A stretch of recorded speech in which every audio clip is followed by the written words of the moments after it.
ಕೆಲವರಿಂದ ನಾವು ದೂರ ಇರಬೇಕು. ಹಾಗೆ ಅಂತ ಹೇಟ್ ಮಾಡಿ ಅಂತ ಹೇಳ್ತಿಲ್ಲ. ನಿಮ್ಮ ಒಳ್ಳೆಯದಕ್ಕೆ ಒಂದು 5 ಕ್ವಾಲಿಟಿ ಜ್ಞಾಪಕ ಇಟ್ಕೊಳ್ಳಿ. ಬಹಳ ಅಪಾಯಕಾರಿ ಜನ.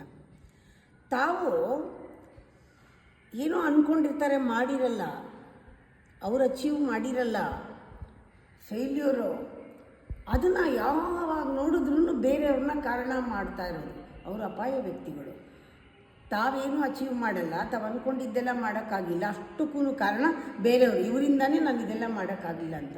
ಅಪಾಯದ ವ್ಯಕ್ತಿ ಅಲ್ವಾ ಅವರು. ಕೆಲವ್ರಿಗೆ ಅಡಿಕ್ಷನ್ಸ್ ಇರುತ್ತೆ, ಅವ್ರನ್ನೂ ಸ್ವಲ್ಪ ದೂರ ಇಡಬೇಕು. ಕುಡಿಯೋದು ಆ ಥರ ಚಟಗಳಿದ್ದರೆ ದೂರ ಇಡಿ. ಫೂಲಿಶ್ ಪೀಪಲ್ನ ದೂರ ಇಡಿ. ಯಾವಾಗಲೂ ಅನ್ಹ್ಯಾಪಿಯಾಗಿರೋರನ್ನೂ ದೂರ ಇಡ್ರಿ. ಯಾಕೆ ಅಂದರೆ ಅವ್ರಿಗೆ ಶಾಂತಿ ಇಲ್ಲ ಅಂತ ನಮ್ಮ ಶಾಂತಿನೂ ಕಳೆದು ಬಿಡ್ತಾರೆ. ಈ ಥರ ದೂರ ಇರಬೇಕು. ಆಮೇಲೆ ನಿಮ್ಮ ಹಿಂದೆ ಮಾತಾಡೋರನ್ನೂ ದೂರ ಇಡಿ. ನಿಮ್ಮ ಶತ್ರುಗಳನ್ನ ದೂರ ಇಡಿ. 5 ಜನ ದೂರ ಇಡಿ.